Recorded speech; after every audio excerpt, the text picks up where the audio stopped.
pour nous donner la vie. Tu es ressuscité pour nous donner le salut. Tu es ressuscité pour nous sauver.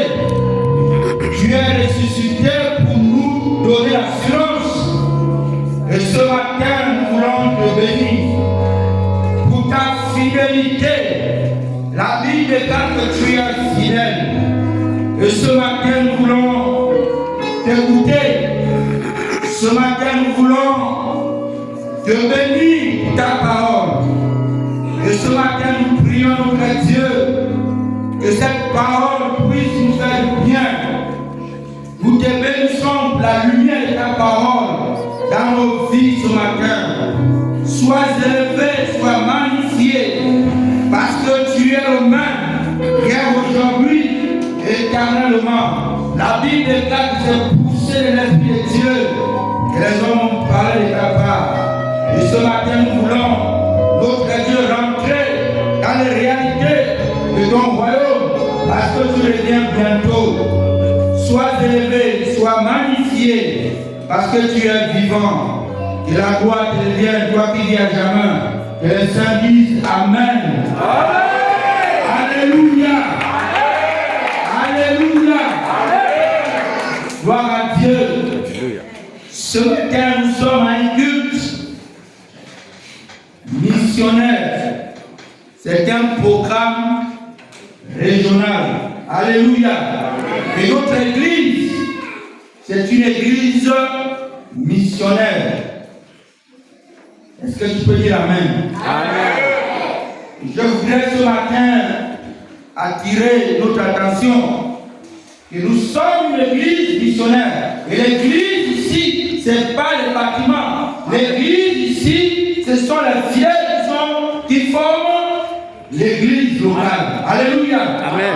L'église, ce n'est pas le bâtiment, ce sont les fidèles qu'on appelle chrétiens. Alléluia. Amen. Et ce matin, nous voulons parler de la mission. Nous voulons parler de ce sujet qui est tellement important. Et bien aimé, je vous assure que Dieu même est le premier missionnaire. Est-ce que tu peux dire Amen? Amen. Il est le premier missionnaire. Et Dieu aime la mission. Dieu aime la mission. Et ce matin, je voudrais te dire quelque chose. Et le président de l'église Alliance chrétienne actuelle et son vice-président, ce sont les évangélistes. Et je vous dis ce matin qu'ils ont l'œil dans les églises locales par rapport à la mission. Et nous avons beaucoup de défis à relever. Et avec les causes qui sont fondées. Parce que l'église Alliance chrétienne aujourd'hui a perdu, je peux dire ses valeurs. C'est de faire la mission. Nous avons perdu cette valeur d'aller vers. Et regardez autour de nous, que ce soit à Libreville, partout. Regardez un peu les petites églises aujourd'hui. Et ces églises, aujourd'hui, ont compris. Ils ont copié ce que nous étions. Et cette petite église-là, aujourd'hui, passe du temps à faire la mission, à évangéliser, à amener les âmes. Et c'est important. Alléluia. Amen. C'est la raison que le président de l'église a donné cette recommandation à l'église, à l'Alliance chrétienne notamment, pour dire toute l'église debout en action pour la mission et pour les résultats réels. Amen. Amen. Pour les résultats réels. Toute l'église debout. En mission. Et quand le président parlait de toute l'église, il n'a pas parlé des évangélistes. Il a bien précisé toute l'église en mission pour les résultats réels. Amen. Amen. Et ce matin, je vais vous demander simplement de regarder un peu derrière. Excusez-moi. Regardez un peu derrière. Regardez juste derrière. Vous allez remarquer qu'il y a des chaises. Amen. Amen. Il y a des chaises qui sont vides. Nous sommes déjà dans la mission. Nous parlons déjà de la mission.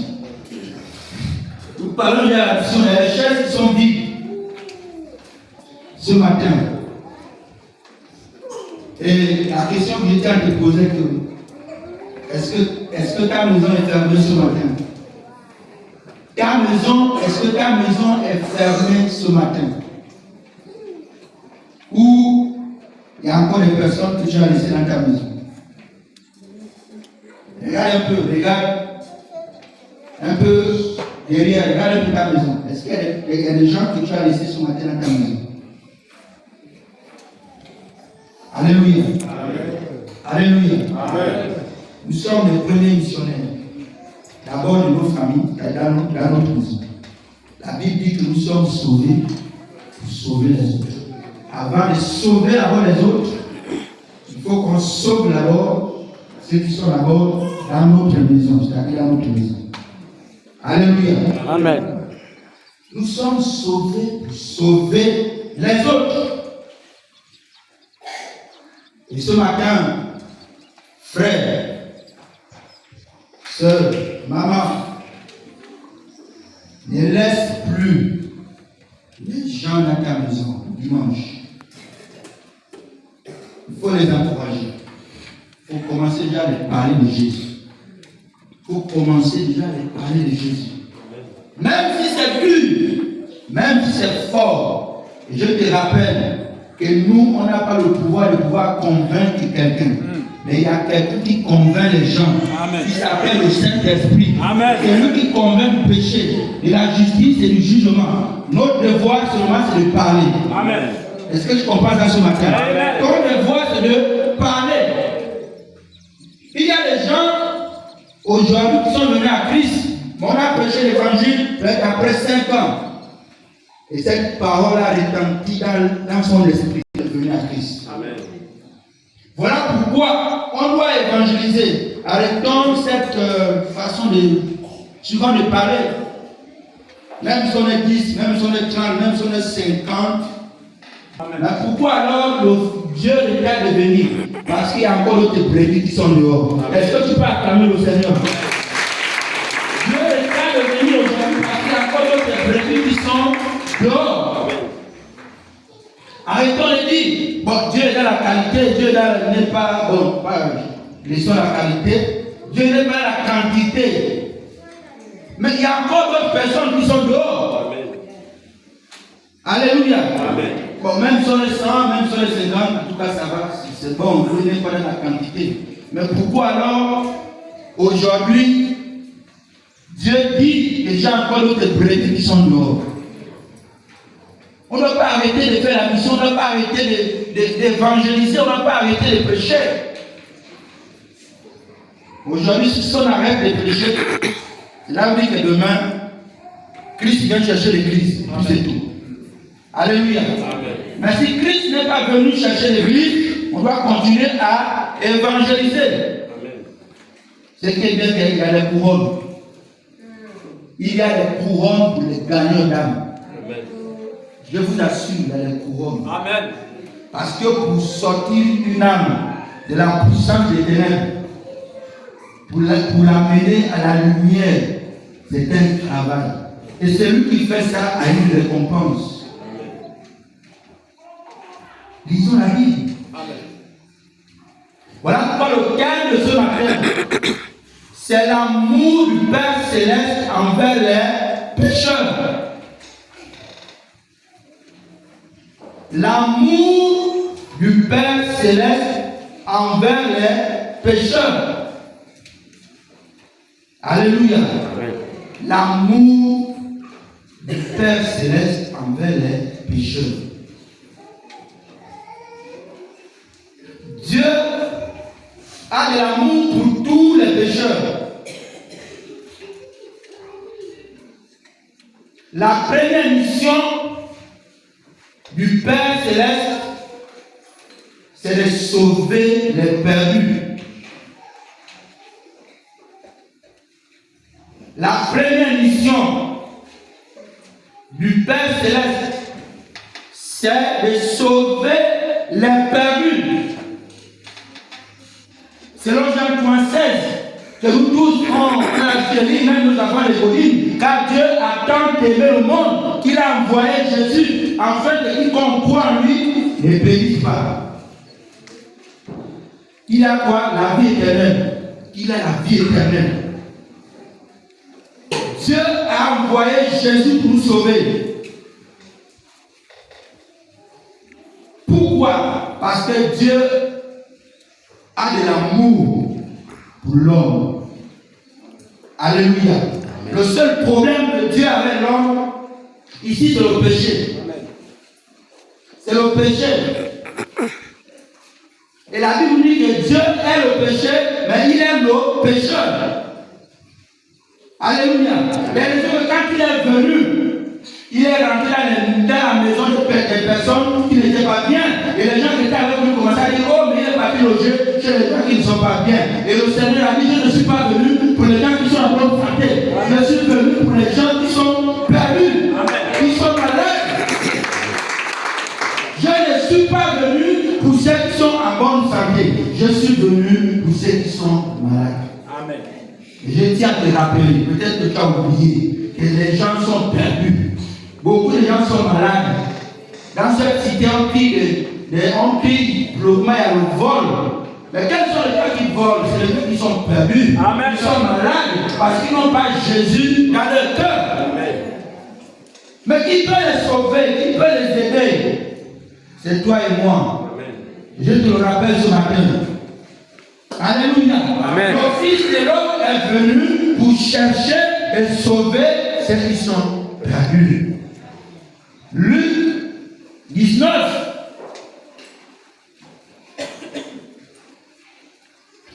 Selon Luc 19, verset 10.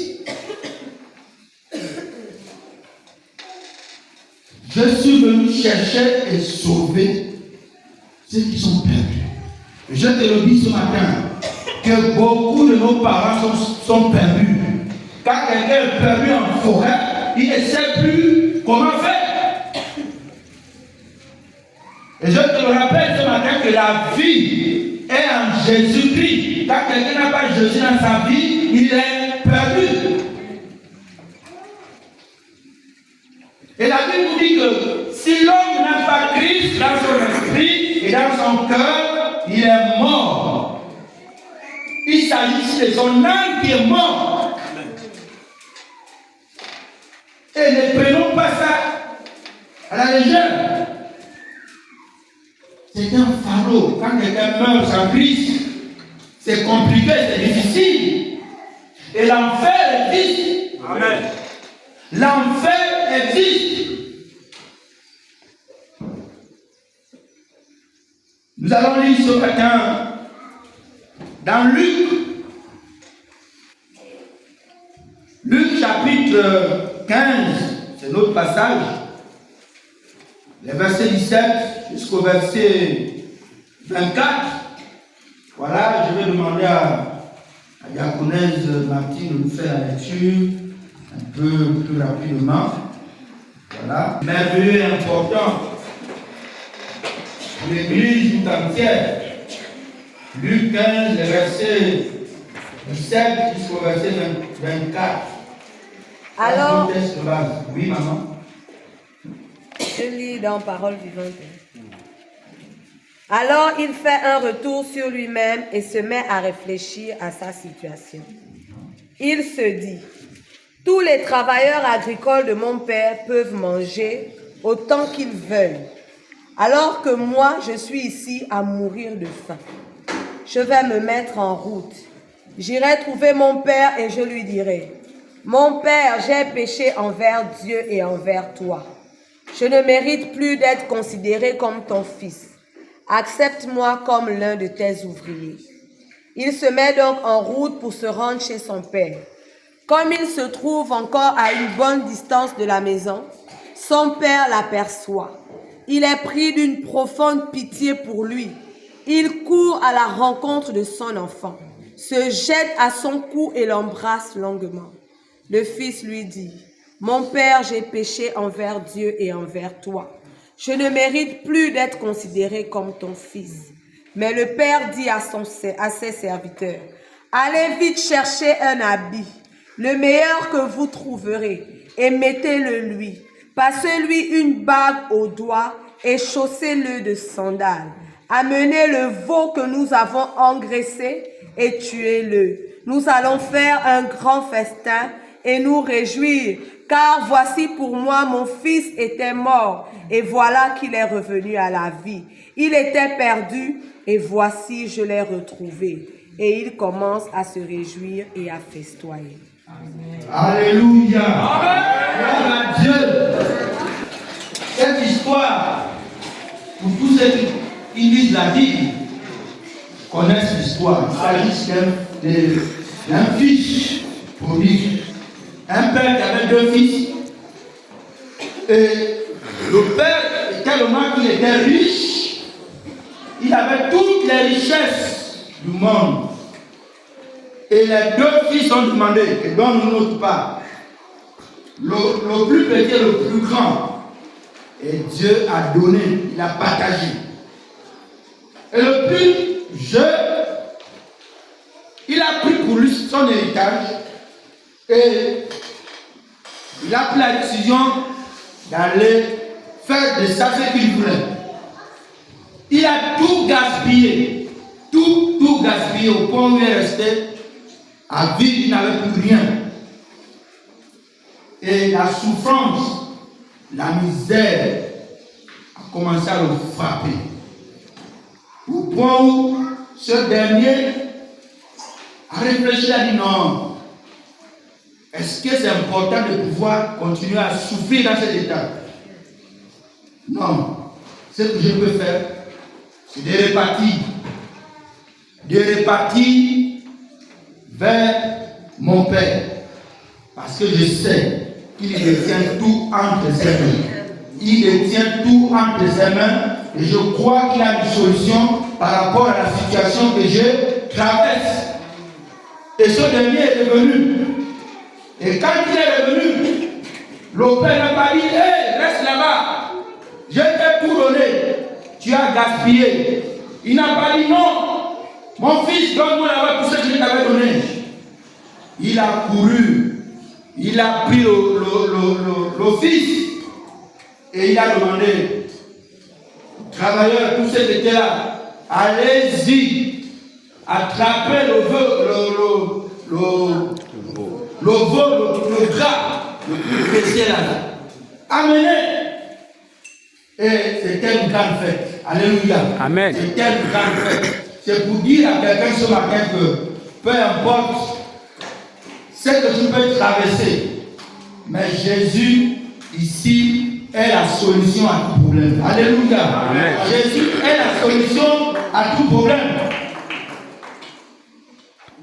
Jésus ici a des solutions pour nos vies. Mais il y a quelque chose de très important qu'on veut retenir ici ce matin. C'est l'attitude du fils prodigue. Amen. L'attitude. Il s'est repenti après avoir tout gaspillé. Il a réfléchi, il a dit non, il faut que je retourne. Et il s'est mis en cause. Il a commencé à réfléchir. Il a dit non, il faut que je me repente. Alléluia. Amen. Il faut que je me repente. Premièrement, nous parlons de l'attitude du fils prodigue. Donc, nous voyons là que la repentance reste le seul moyen qui peut nous approcher de Dieu. Alléluia. Amen. La repentance reste le seul moyen qui peut nous approcher du Père Céleste. Quand nous avons péché, il est important de s'asseoir un instant et réfléchir et dire non. Là, je me suis éloigné de la présence de Dieu. Amen. Il faut que je revienne vers le Père. Il faut que je revienne vers le Père parce qu'il n'y a que lui qui pouvoir m'élever pour me positionner encore. Alléluia. Amen. Un frère que nous lit dans Psaume 113, les versets 7 à 8. Quand nous sommes détournés de la voix de Dieu, de la présence de Dieu, quand nous avons péché, Dieu est fidèle de pouvoir nous pardonner et de pouvoir nous relever. Il est capable de nous pardonner et de nous positionner encore. Psaume 113, le verset 7 à 8. La poussière qui relève la gens pour les faire asseoir avec les grands de son peuple. Amen. Amen. Alléluia. De la poussière dit les pauvres. De la poussière il retire les pauvres. Bien-aimé, notre Dieu est celui qui est tout pour nous. Il est tout pour nous. De la poussière, il retire les pauvres. Du fumier, il relève les indigents pour les faire asseoir avec les grands. Alléluia. Amen. Avec les grands de son peuple. Dieu est celui qui nous prend. Il nous lave. Il nous nettoie. Et après, il nous positionne. Alléluia. Amen. Et le fils prodigue, quand il est rentré, le père a dit non, viens mon fils. Viens. Je sais que tout ce que tu as fait là, je sais, viens. Il a pris. Et après, il a amené. Et après, il a positionné. Alléluia. Amen. Et je tiens à t'encourager ce matin. Peu importe la situation que tu traverses, cette année, le Seigneur va pouvoir encore te prendre, te laver, te positionner encore à nouveau. Amen. Alléluia. Ne sois pas inquiet. Ne t'inquiète pas. Ne t'inquiète pas. Nous voyons là quoi? L'amour de Dieu envers le péché. Le fils avait péché contre lui. Parce qu'il a tout pris, il est parti gaspiller. Certainement, il avait les rumeurs, il avait les nouvelles. Mais quand le fils est revenu, il n'a pas rejeté le fils. Amen. Je tiens à dire quelqu'un ce matin que Dieu ne rejette personne. Amen. Dieu ne rejette personne. Amen. Alléluia. Amen. Parce qu'il aime l'homme. Dieu a de la valeur pour l'homme. Dieu considère l'homme. Mais le véritable problème, c'est le péché. Quand nous avons péché, Dieu n'est plus d'accord. Voilà pourquoi le péché ici fait obstacle. C'est un frein. Ésaïe 59. Quand nous sommes dans une situation terrible, Dieu ne parle plus avec nous. Alléluia. Amen. Mais dans son cœur, il sait que j'ai mon fils qui est là. Voilà pourquoi ce matin nous parlons simplement de la repentance d'abord en premier. Nous avons vu avec le fils prodigue, il n'est pas resté à sa position d'orgueil pour dire non, moi même si j'ai tout pensé, je préfère rester et souffrir. Mais il s'est repenti. Amen. Il a dit non, je préfère repartir derrière. Je préfère revenir et repartir vers mon Père. Alléluia. Amen. Frère, ce matin, le Seigneur te parle. Deuxièmement, nous voyons la quoi? La manifestation de l'amour du Père envers son Fils. Dans Luc 15, 22, le Père était content. Il était tellement content. Il dit non, aujourd'hui, nous allons fêter.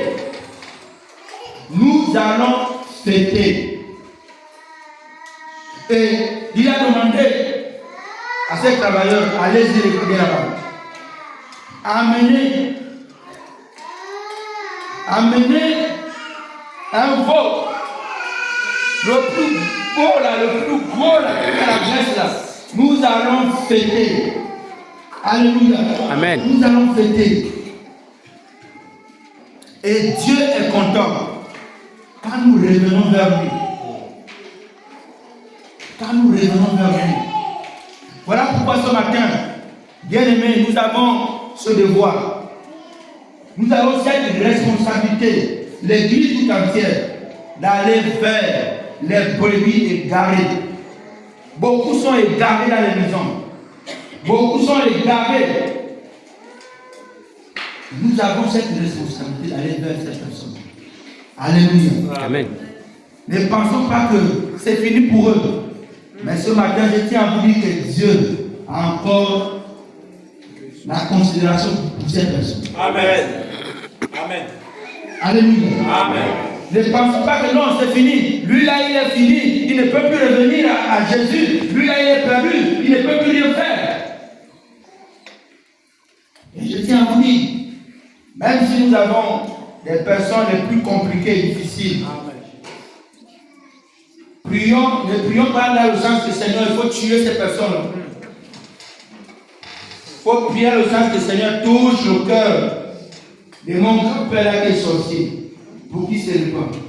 Parce que depuis que tu as commencé à prier pour qu'il meure, il n'arrive pas à mourir parce que certainement Dieu a un plan pour sa vie. Amen. Parce que demain il peut se donner à Jésus. Amen. Nous avons vu ça qui sort des taxes. Amen. Voilà, c'était un criminel. Il tuait les gens, il persécutait l'église. Il partait maison par maison pour tuer les gens. Quand il arrive, il tue les gens. Au point, quand il venait, les gens fuyaient dans les maisons. Sort des taxes n'était pas bien, mais Dieu avait un plan pour lui. Amen. Amen. Amen. Et dans ta famille, dans ta maison, il y a des personnes, souvent pensent que non, ceux-là ne peut plus donner sa vie à Jésus, c'est fini. Mais ne te fatigue pas. Amen. Continue à prier pour ceux derniers. Amen.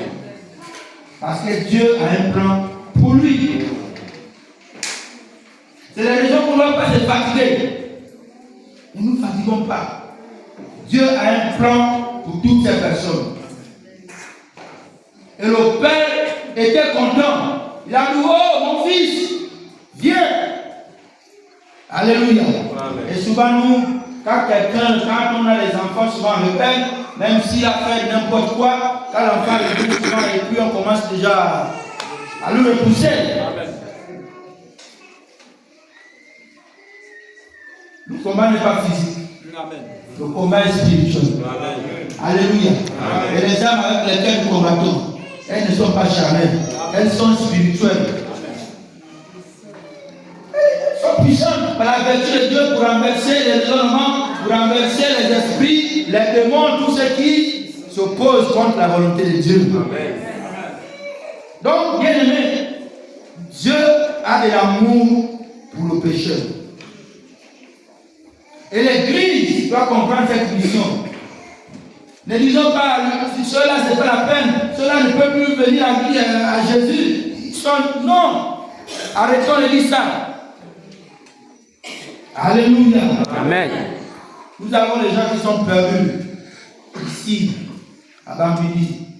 Voilà, dans les villages, dans les endroits un peu plus reculés, les gens sont perdus. Ils ont besoin de la solution, ils ont besoin de Jésus. Beaucoup de gens sont en prison. Regardez les jeunes filles, les jeunes petits garçons ici, dans cette localité. Regardez seulement. Vous allez discerner, vous allez trouver qu'ils ont besoin de Jésus. Amen. Parce qu'ils sont malades. Comment un enfant de 15 ans va passer toute la nuit dehors en train de boire? Et il fait ça tous les jours. L'école, il a abandonné. Ils sont beaucoup ici, dans nos villages, dans chaque milieu. Ils sont perdus. Et ils ont besoin de la lumière de Dieu. Amen. Donc l'Église a cette responsabilité. Bien aimé, quand nous crions, quand Dieu crie, levez-vous, allez-y évangéliser. Souvent on pense que quand le pasteur fait un programme, ou je ne sais pas, le responsable d'évaluation et mission, souvent on pense que c'est lui, c'est son programme, mais ce n'est pas son programme, c'est le programme de Dieu. Amen. C'est ça les recommandations. Allez, faites de toutes les nations les disciples. Et ce qui est plus bien et plus bas, il dit, je suis avec vous jusqu'à la fin du temps. Donc, dans la mission que nous faisons, nous ne sommes pas seuls, nous sommes avec lui. C'est lui qui nous accompagne. Amen. Amen. Je tiens à te rappeler encore que quand tu te lèves, tu pars à la mission, Dieu envoie les anges pour t'accompagner. Amen. Parce que c'est cette parole, c'est plus même la vie. Mais quand nous partons pour d'autres choses, Dieu ne nous accompagne pas comme il nous accompagne quand nous partons pour évangéliser. Il met les anges à gauche et à droite pour te protéger. Donc l'église ne va plus rester dans ses murs. Partout évangéliser. C'est important. Amen, amen. Amen. Amen, amen. Amen. Et ce matin, toi et moi, nous avons cette responsabilité. Nous avons cette responsabilité de faire revenir les brebis égarées. De faire revenir les brebis égarées dans sa maison. C'est lui qui a eu la vision de ce temple, d'ici jusque là-bas. Parce qu'il sait qu'ici, il y a beaucoup de gens qui vont venir pour entrer ici. Alléluia. Amen. Dieu ne peut pas faire un temple comme ça là pour juste 100 personnes. Viens accueillir les autographes, aller vers eux, parler avec eux. Et comprenons une chose, que quand quelqu'un est assis chez lui, les faiblesses rentrent. Le sommet spirituel rentre. Et le diable est content. Il dit non, reste là. Ne parle plus à l'église. Reste là.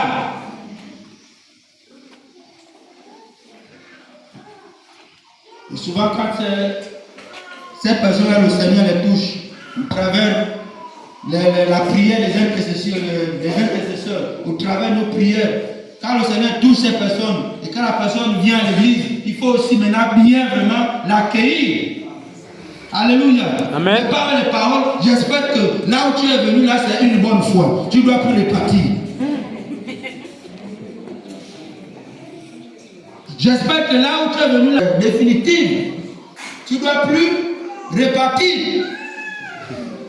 Peut-être que tu n'as même pas prié pour que la sœur revienne à l'église. C'est quelqu'un d'autre qui a prié. Maintenant, si la personne revient ici, il ne faut pas le décourager.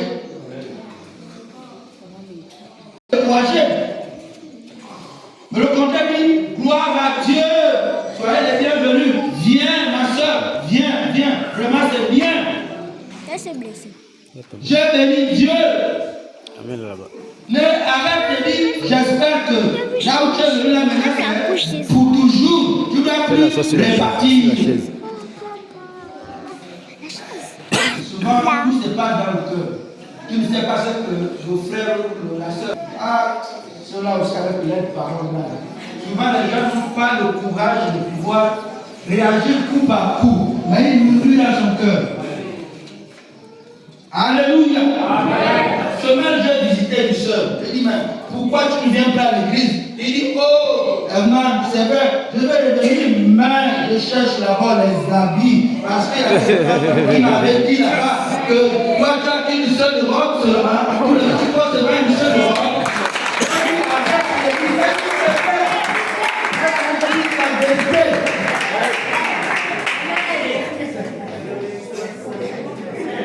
Et la plupart des personnes qui sont posées dans les maisons, nous sommes responsables. Nous sommes responsables.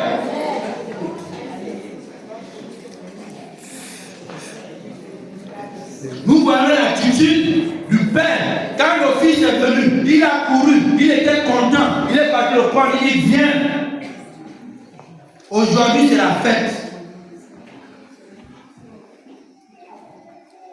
Je dis entends, ce que tu dis là c'est vrai, ce que je te dis c'est la vérité. Quelqu'un m'a dit, mais quand tu es la seule robe là, Seigneur, je vous assure, nous avons un terrain d'aller vers ces personnes, de les amener. Nous avons un terrain bien aimé.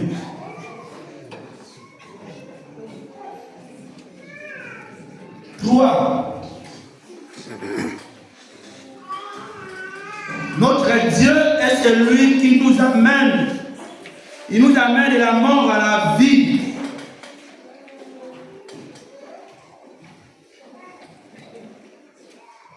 Notre Dieu est celui qui nous amène de la mort à la vie. Car dans le ciel, il y a de la joie quand une âme se répand de ses péchés.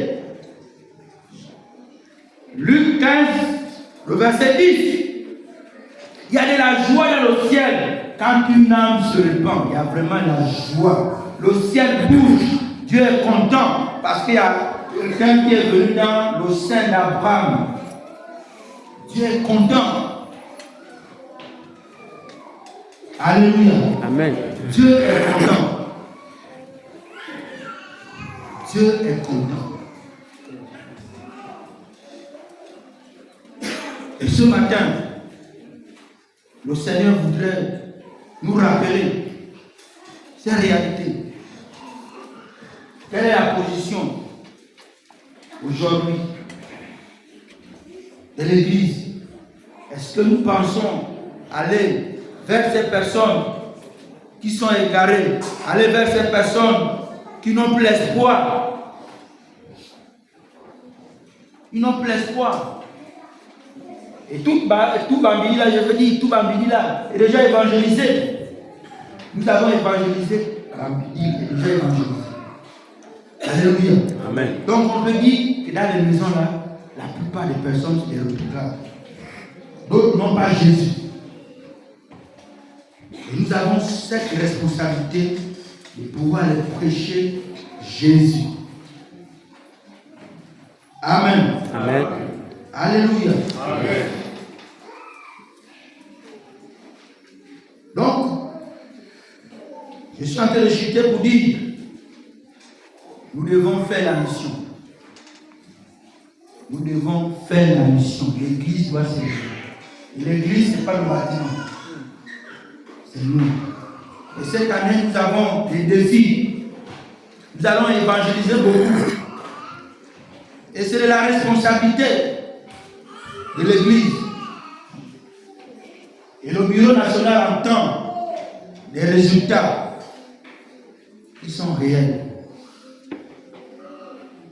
Et un jour, j'étais en train de discuter avec le pasteur évangéliste Yves Pacha, qui avait animé le séminaire ici la fois dernière. Pendant qu'on était en train de faire le compte rendu par rapport à toutes les actions qu'on a déjà menées et ce qu'il reste à faire. Et il va me dire, coordinateur, il faut vraiment mobiliser l'Église. Parce que le pasteur président est strict là-dessus. Si vous voulez garder votre pasteur même pendant 5 ans, pendant 6 ans, il faut que les actions évangéliques soient menées dans là où vous êtes. Mais quand si ce n'est pas fait, ça va être difficile. Parce que pour les années, il se pointe à l'horizon, le pasteur président est strict là-dessus. Parce qu'il a compris que l'Église a baissé les bras. On ne parle plus de Jésus aux personnes qui sont perdues. On est juste dans nos maisons. On attend souvent le dimanche. On vient ici, on écoute le message, on rentre. Lundi, on part au travail. Voilà, le lundi à Samino, au boulot. Dimanche, on vient écouter le message. 1 mois passe, 2 mois, 3 mois, 4 mois, 1 an. Incapable de dire à quelqu'un de frère, est-ce que tu sais que Jésus t'aime? Ça, il faut qu'on arrête avec ça. Dis à ton voisin, il faut qu'on arrête avec ça.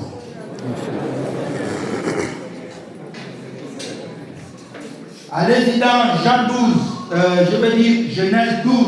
La Bible dit que nous sommes bénis pour bénir les autres. Et l'une des bénédictions que l'homme peut avoir dans sa vie, c'est d'avoir Jésus-Christ dans son cœur. Amen. La bénédiction, ce n'est pas les voitures. La bénédiction, ce n'est pas les biens. La bénédiction, ce n'est pas le travail, ni les enfants. Amen. Mais la première bénédiction que nous avons dans notre vie, c'est Jésus-Christ dans notre cœur. Amen. Dans notre esprit. Si quelqu'un n'a pas Jésus dans son cœur et dans son esprit, la Bible dit qu'il est quoi? Mort. Et quand il meurt, les richesses restent. Donc on a intérêt à dire à nos familles, à nos voisins, sortons de cette situation, sortez de cette situation. Venez vers la lumière de Christ. Venez vers le Seigneur. Alléluia. Amen. Alléluia. Amen. Je suis en train de chuter. Je crois que le terme est tellement grand. Et c'est large. L'amour du Père envers les pécheurs, envers tous les pécheurs. Ce terme, on peut prendre même 3 jours, 4 jours pour enseigner là-dessus. Parce que l'amour de Dieu est tellement large. Et l'Apocalypse, jusqu'à la Genèse, Dieu parle plus de l'amour de Dieu. Alléluia. L'amour de Dieu. Les prophéties, ça va disparaître. La connaissance, ça va disparaître. Mais l'amour de Dieu reste là. Alléluia. Amen. Et nous avons cette responsabilité d'avoir l'amour de Dieu dans notre cœur. Et quand nous avons l'amour de Dieu, premièrement, ce qu'on doit faire, c'est de se donner pour nos amis. Selon Jean, je crois, Jean 15, le verset 13 par là. Il n'y a pas de plus grand amour, si ce n'est que c'est de donner sa vie pour ses amis. Amen. Alléluia. Amen. Si l'amour de Dieu brûle dans nos cœurs, ce qu'on doit faire ici, premièrement, c'est d'aller vers nos amis. On dit non, venez, Dieu nous donne vie.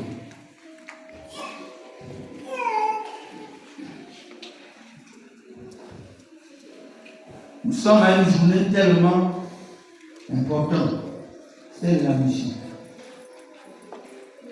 Et nous qui sommes censés faire la mission, on est un peu comme embêtés. Et puis on se fait embêter nous-mêmes. On trouve ici les évangélistes, on les trouve à l'intercession. C'est normal, l'évangéliste, premièrement, ce qu'il doit faire, c'est l'intercession. Tu ne peux pas être un bon évangéliste si tu ne pries pas. Amen. Voilà, il faut beaucoup prier. Ça, c'est normal. Mais l'évangéliste qui est à l'intercession doit comprendre que je prie, il faut que j'évangélise. Alléluia. Amen. Mais si on a les évangélistes qui sont dans le département d'intercession, puis ils ne font pas leur devoir, frère, ce matin, il faut te repentir. Amen. Amen. S'il y a un évangéliste au niveau de la sécurité et accueil, Dieu t'a appelé pour ça. Amen. Et que tu ne fais plus ça. Frère, il faut revoir ça.